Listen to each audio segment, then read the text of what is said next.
Senator, you have been fighting for over 12 years for a declassification of the so-called 28 pages.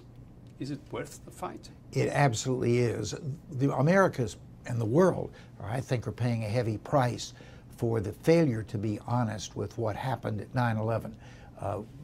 For instance, I think Saudi Arabia has seen the lack of any adverse action for their participation in 9/11 as a signal of impunity, and they've continued financing terrorist organizations. They've continued with their mosque and madrasas, training the next generation of terrorists. If you knew the content of the 28 pages, if you could read it, would the history have to be rewritten? Yes, because the current view of the United States government is that the 19 hijackers acted alone. Most people think that's highly implausible. I believe that there was clearly a support system to make it possible for 19 people who didn't speak English in the main, who most of them had never been in the United States before, and who were of limited education, to have carried out such a sophisticated plot while maintaining their anonymity. So I think, yes, history will have to be rewritten to say there was a support group which made 9/11 possible. The Security Committee argues that one can read the 28 pages. Could you describe who can read them, the 28 pages, and under which circumstances?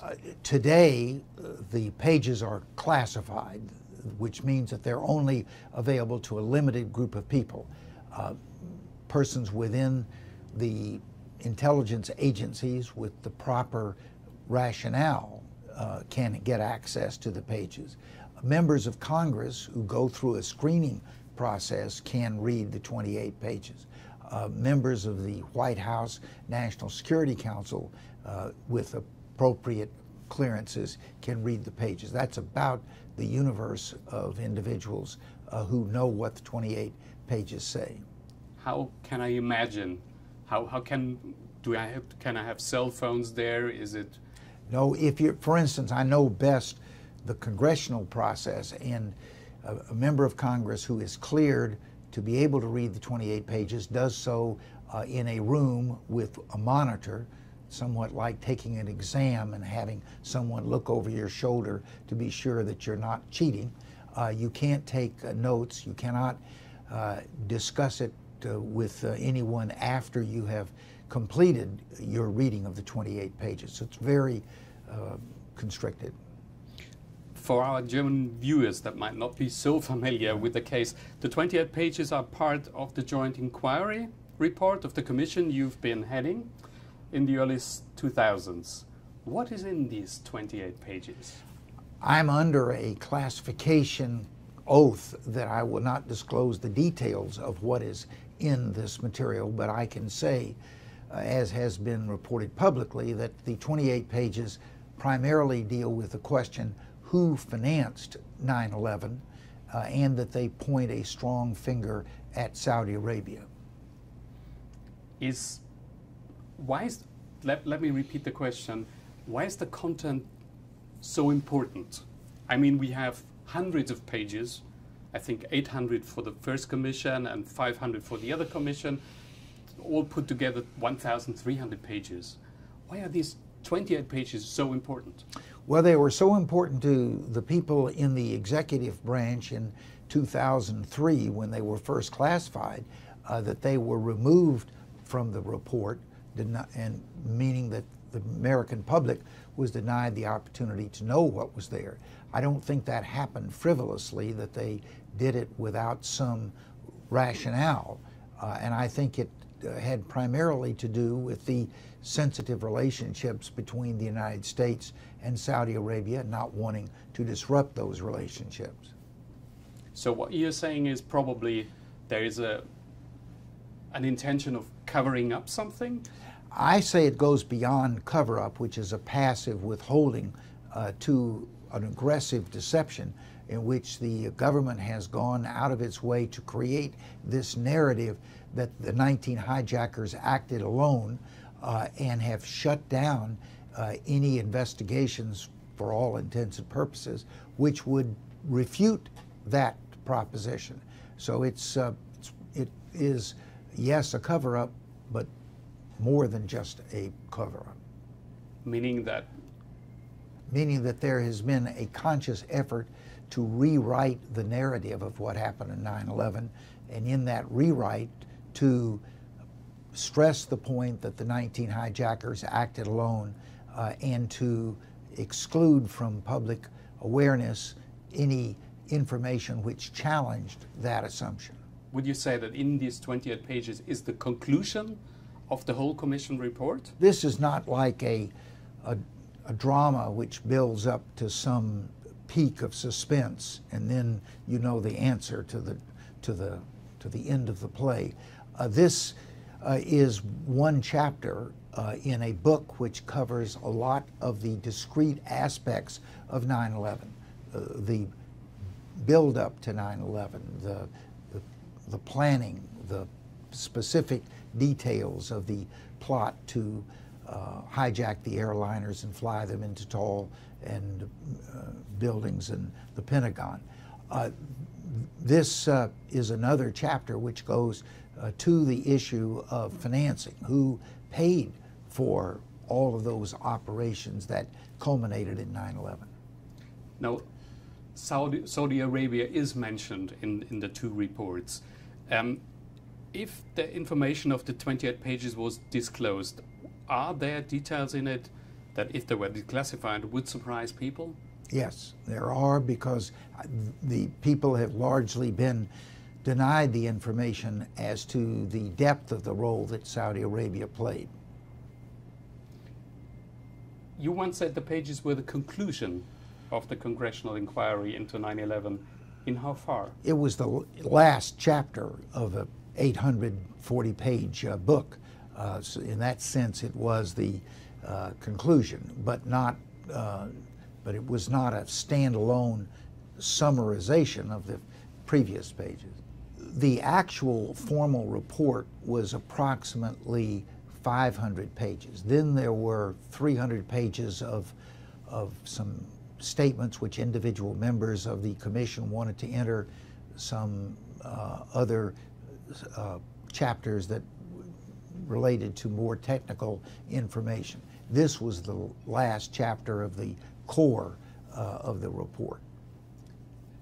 You once called it a smoking gun, the 28 pages. Why? Why is it a smoking gun? I think if you define a smoking gun as being the conclusive evidence that the crime was committed and by whom the crime was committed, I believe this is a smoking gun.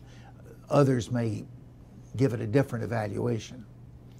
Do you think the American people does know that Saudi Arabia played a big role in the development of the whole 9/11 plot? I believe the American people have a general sense that they cannot believe that this very sophisticated plot of 9/11 was carried out without some assistance, and when they look around the world to see where did that assistance most likely come from, Saudi Arabia stands out. I believe that these 28 pages will help to add some additional evidence to that assumption that there was a support system and that support system had its primary origin in Saudi Arabia. Then let's talk about Saudi Arabia. 15 of the 19 hijackers have Saudi nationality, which, please correct me, was conceived as a coincidence. Mm-hmm. Do you think the US would have reacted differently if the attackers had been, let's say, 15 Iraqis or 15 Iranians? I don't think they would have responded any differently if that was the end of it. It's the relationship between the hijackers once they were in the United States and the support that they received while they were here, which facilitated the ability to carry out the plot.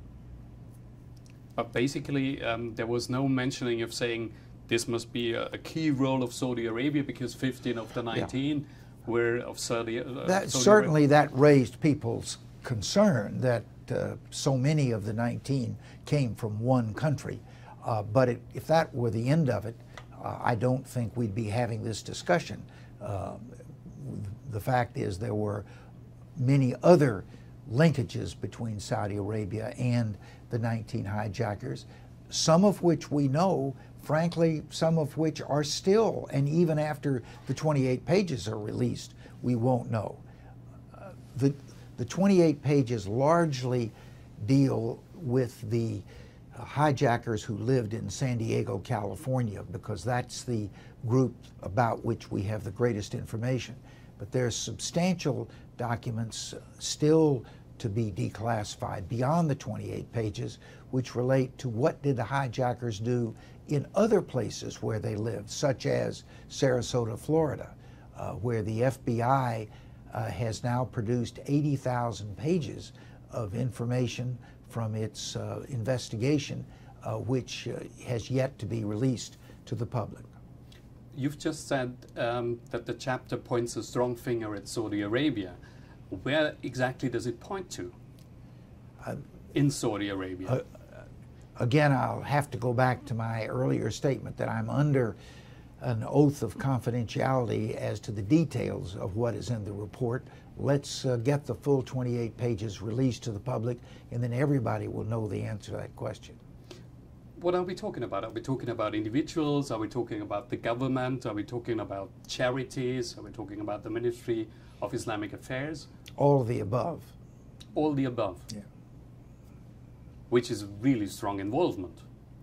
Yes, this was this undertaking to bring 19 people who were almost uninformed about the culture of the United States into our nation, stay here for a year and a half, complete the planning, go through a series of test runs, and then finally execute this very complicated plot. And to do so with no help, hard to believe. I believe that the 28 pages will help to fill in the answer as to who and in what ways, particularly financially, were the 19 hijackers assisted in carrying out the plot. I have a citation of the 9/11 reports. The 9/11 report states, "We have found no evidence that the Saudi government as an institution or senior Saudi officials individually funded the organization." That contradicts what you've just said, doesn't it? Well, let's let the evidence speak for itself as opposed to summary conclusions. At its best, that statement leaves out all but the highest levels of officials in the Saudi government. But I think that it's hard to believe that a plot of this nature, directed against what has been the primary ally for over 60 years of Saudi Arabia, would have been undertaken without someone in that highly centralized, absolute monarchy knowing about it. Hard to believe that it would have happened without some knowledge.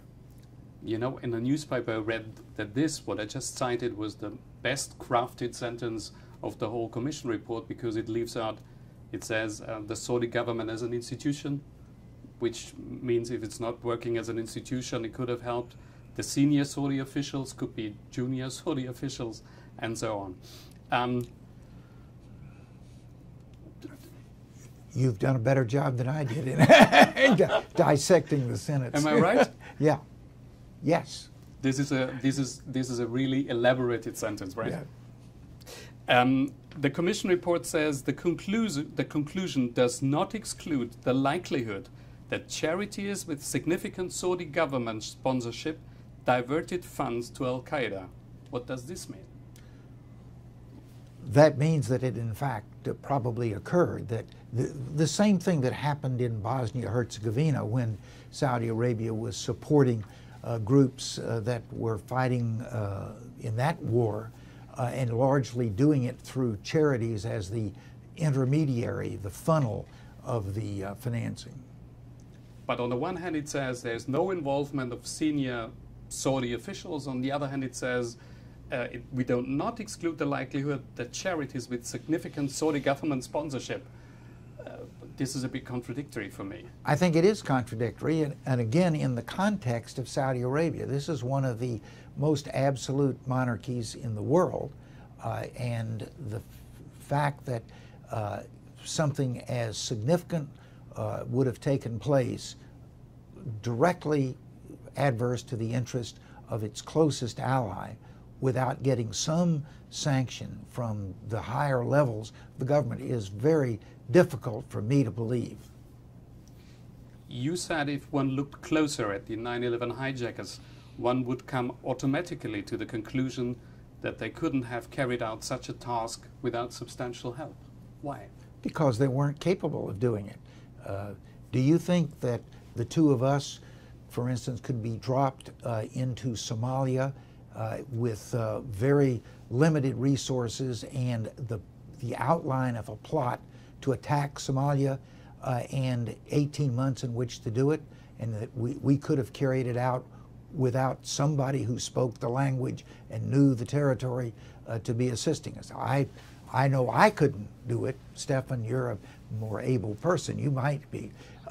And I don't think that these 19 people had the qualifications to have been able to do this alone.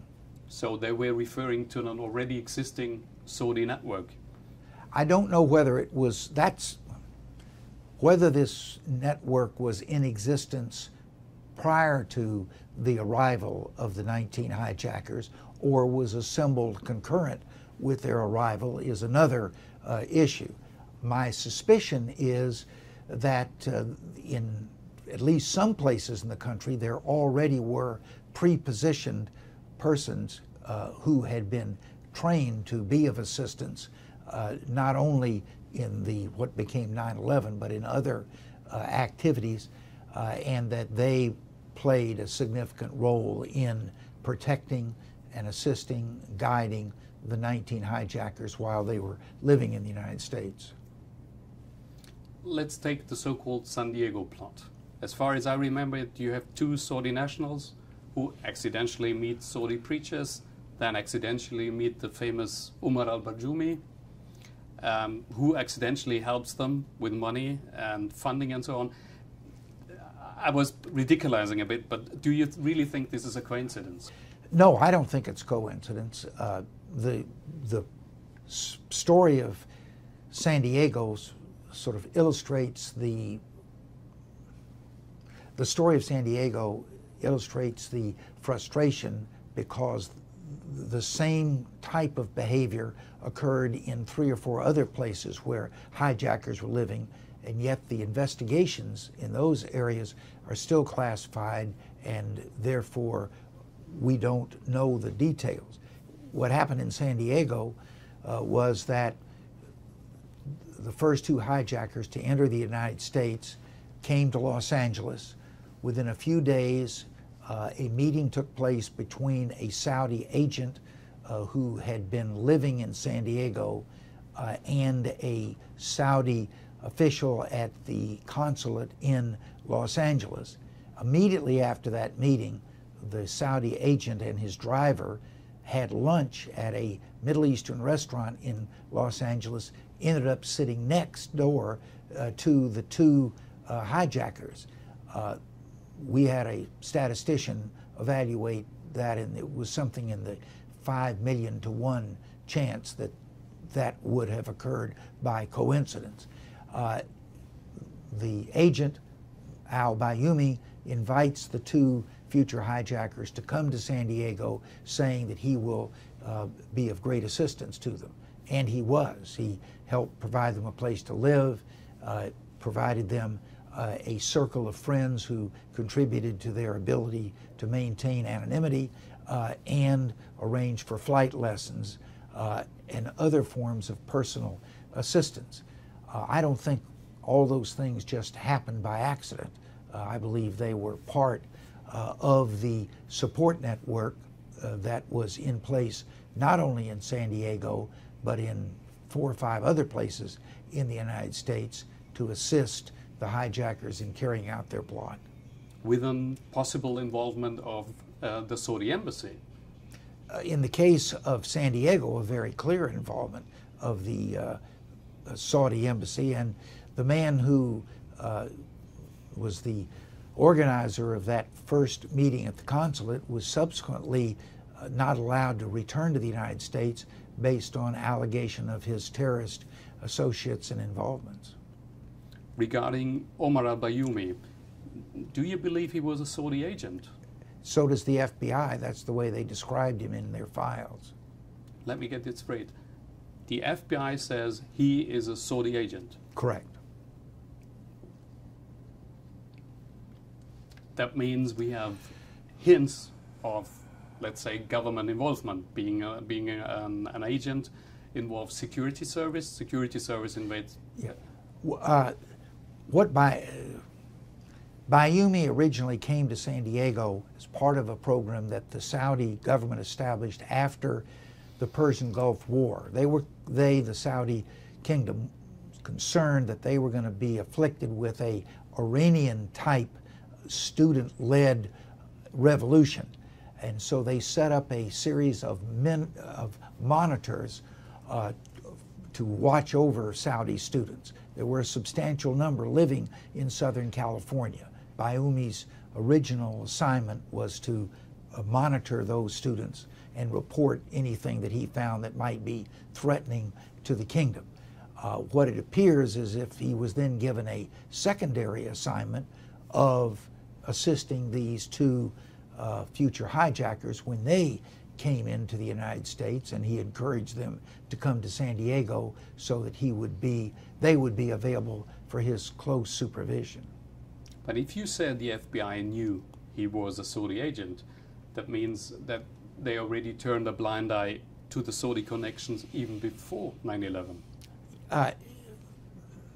When they described him as an agent, they meant that he was an employee and responsible to entities within the Saudi government, and he was both of those. He was working for a company whose principal client was the Saudi government and was a ghost employee. He received a salary but never was expected to show up for work. Those are ties that raised him to the status of being a Saudi agent. There are reports that part of the San Diego attackers' money came from the Prince Al Faisal Fund in Riyadh. Could you confirm? There'll be more detail about this when the 28 pages are released, but the essence is that there was a relief fund available to Saudis living in the United States who'd fallen onto hard times, and it was administered by Princess Faisal at the Saudi embassy in Washington. One of the beneficiaries of this fund had been a lady by the name of Mrs. Bosnan. Her husband was also an agent of Saudi Arabia and took over the position that Bayoumi had held once he returned first to England and then back to Saudi Arabia. She had been quite ill and was getting a monthly check to pay some of her post-surgery medical costs. When the two hijackers arrived, those checks started going from the embassy to Mrs. Bosnan to Mrs. Bayoumi, and then the inference is, and I hope that we'll learn more about this, to the two hijackers as a means of their financial support. Indirect financiation of two hijackers by Saudi government fund. You'll read the 28 pages and see if you come to that conclusion. But you wouldn't exclude it? You read the 28 pages and you'll see what conclusion you reach. Now, Mr. Keane says there are hints of the involvement of only one Saudi diplomat, so it can't be that bad.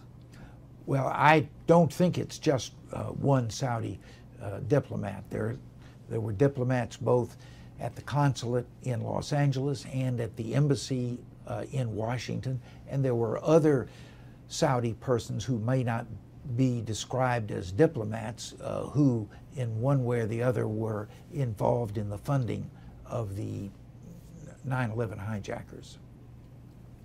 And then we have the case of Rassam al-Sharbi.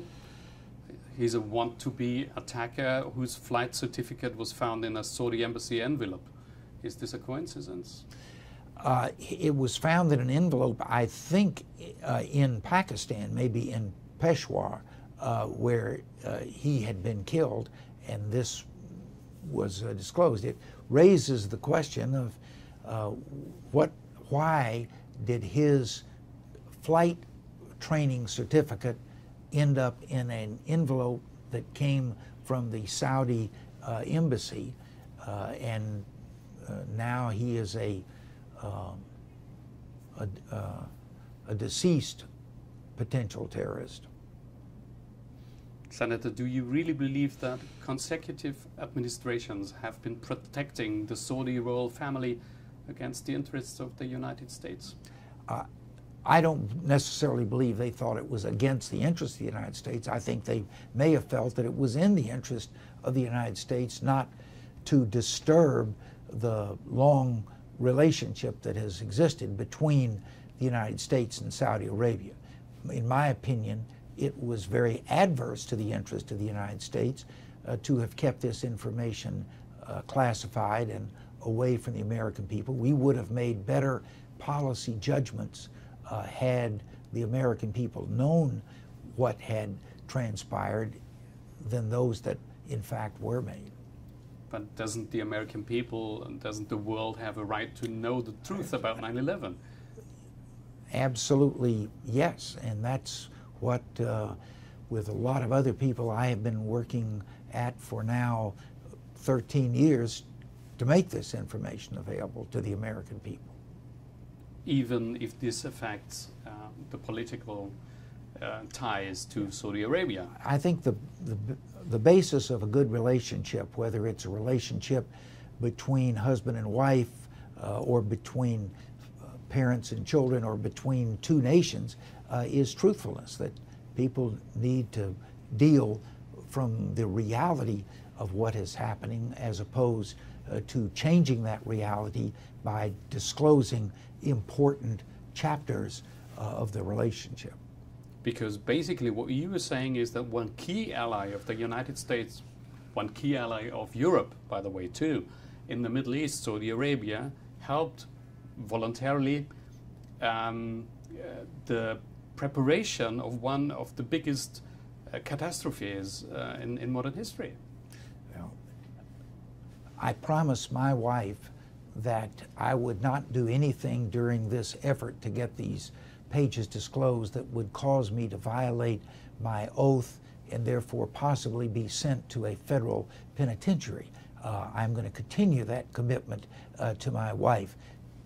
Again, I would suggest when you have access to the 28 pages and the thousands of other documents that bear on this issue, I think you can answer the question yourself. Has there been censorship regarding the Joint Inquiry Report? Well, how do you assess well, that? What do you define censorship?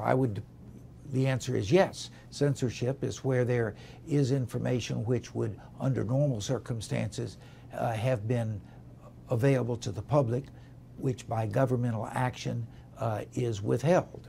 I think that's a classic definition of censorship, and that's precisely what's happened here. Is the 28 pages, does it speak about the Bush administration, or is it about consecutive administrations? Well, of course, it was written in 2002, so it was, and 9/11 occurred in September of 2001. So both of those dates being during the administration of President George Bush. So to the extent that any American administration is involved in the specifics of 9/11, it largely occurred during the time of George Bush and to some degree at the end of the administration of President Clinton. But it was the Bush administration who vetoed the disclosure of the 28 pages. Yeah, or to put it another way, they affirmatively classified those pages and caused them to be removed from the materials that were subsequently released publicly. Now there is 9/11 Commission Report of the commission that continued your work, so to say. Were all the leads that were developed in your commission in the 28 pages, were all these leads answered in the 9/11 report? I don't think so, because if they had been fully answered, we would know some of the questions which continue to perplex us. What is the official reason why it shouldn't be disclosed? There has not been a public statement with clarity as to why this information is still, 13 years later, being withheld.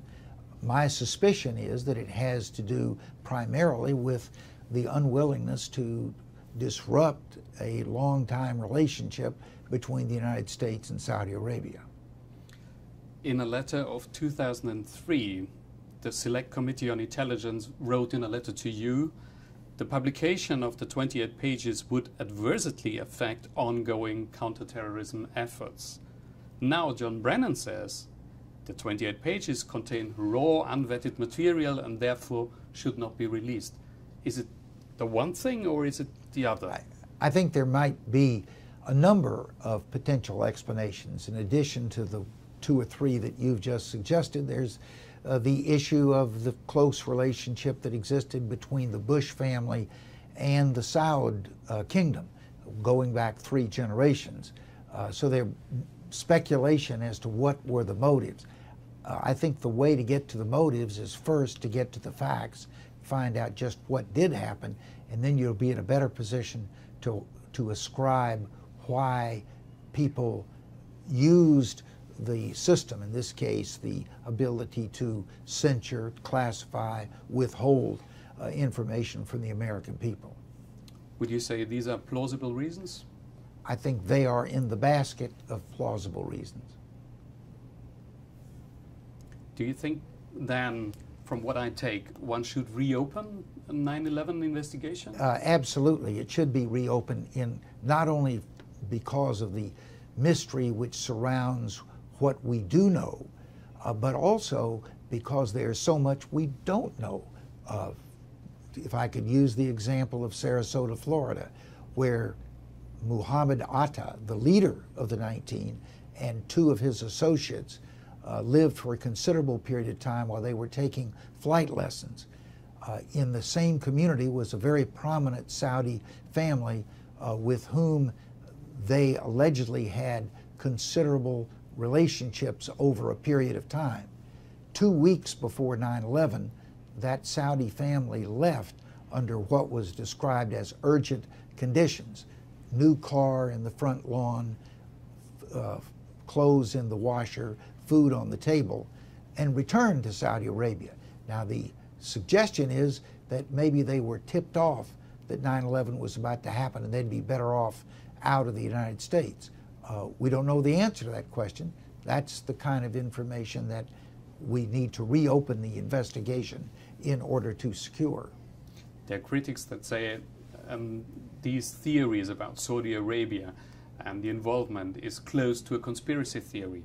No, I don't consider this to be a conspiracy theory. There are people who fundamentally disagree with even the fact that the hijackers were involved in 9/11. They think the buildings were blown up internally. They have other extreme assessments and retelling of the story of 9/11. I am not of that camp. I believe the essential story that has been told is accurate but incomplete.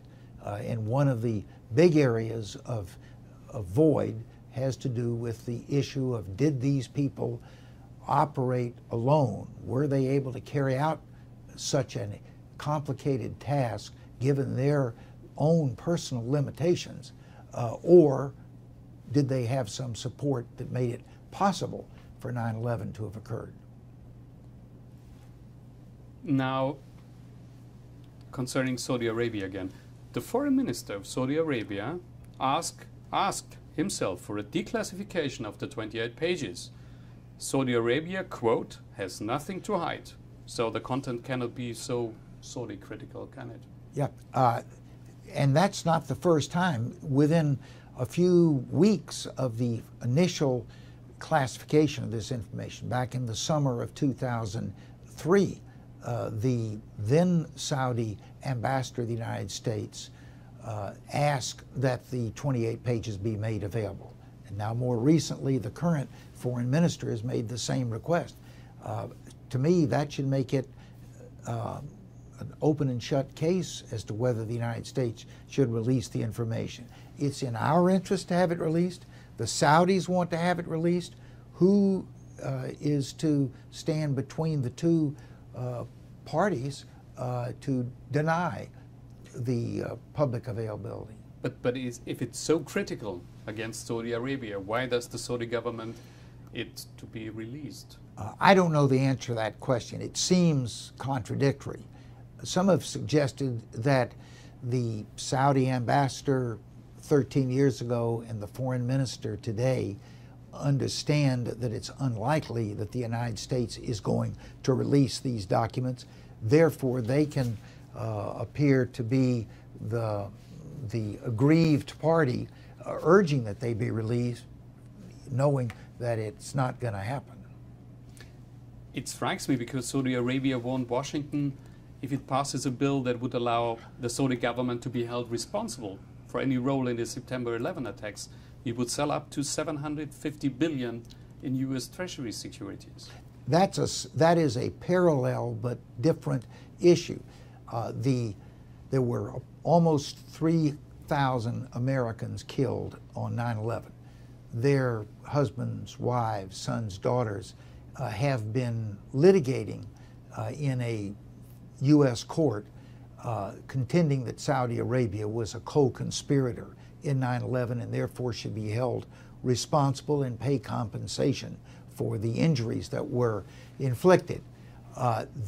Those families have been unsuccessful thus far for a couple of reasons. One, that they haven't been able to demonstrate enough evidence to sustain a motion to dismiss them from court, and the Saudis have consistently raised the defense of sovereign immunity, that you can't sue us because we're the king and the king can do no wrong. It's a law of 1976. That's a 1976 U.S. Law outlining the conditions under which a U.S. citizen can sue a foreign government in a U.S. court. There has now been an amendment to that 1976 law which would provide an exception where it was a terrorist attack which killed or injured an American on U.S. soil.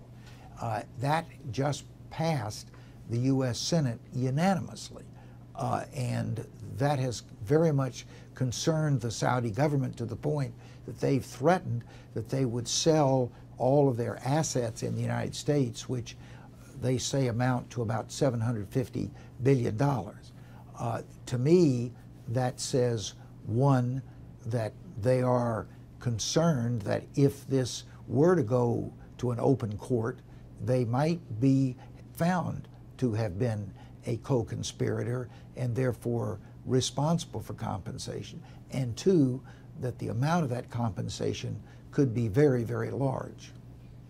But that's a serious threat, isn't it? The consequences of the Saudis selling $750 billion of U.S. assets would be much more economically disadvantageous to the Saudis than it would be to the United States.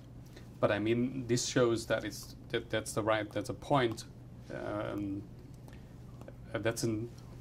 That there is the possibility that they consider themselves that they could be found guilty before an open tribunal. Yeah. And secondly, the two things, of course, are intertwined. Because if you disclose the 28 pages... That gives more evidence to the families to support their claim that Saudi Arabia was a co-conspirator. Who would be accused in that case? The Saudi government? In the cases in the past, The Saudi government has been a defendant, but also a number of Saudi entities such as financial institutions, charities, religious groups have also been under the umbrella of Saudi interests that were involved in facilitating 9/11. Now, for Germany, as for the US, Saudi Arabia is still a very important player, very important ally in the Middle East. Do you think we should reconsider the position? No, I think that we should do as any ongoing relationship, be honest and let both parties, in this case, not only the United States and Saudi Arabia, but the world, know what has occurred and let them make their future judgments with full knowledge of the past. Why is it that Saudi Arabia is so important to us? Is it oil? Well, is it influence? Well, actually, it has been very important and continues to be, primarily because of its oil. It has the one of the 2 or 3 largest reserves of oil in the world. Also because it has been it's one of the first countries to have indicated an interest in trying to resolve the Israeli-Palestinian dispute. So it could be a force for the resolution of some of the long held animosities in the region. But I don't believe that any of those matters of their historic role justify continuing to give them the protection of censorship as to what they have done around 9/11. And they're still one of the main sponsors of Wahhabism in the world. Look at Syria. They were a primary funder of Al-Qaeda. They've been a funder of the regional Al-Qaedas, such as Al-Qaeda in the Arabian Peninsula, and of ISIS. Plus, and maybe even more important, they have been the training grounds for their funded mosques and madrasas for the next generation of terrorists, the next generation of young Arab men who are committed to jihad. But if you know all this, why are these 28 pages so important? Because they are part of giving to the world the full information about what happened before, during, and after 9/11. They are not the totality. There are thousands of other pages which have similarly been withheld.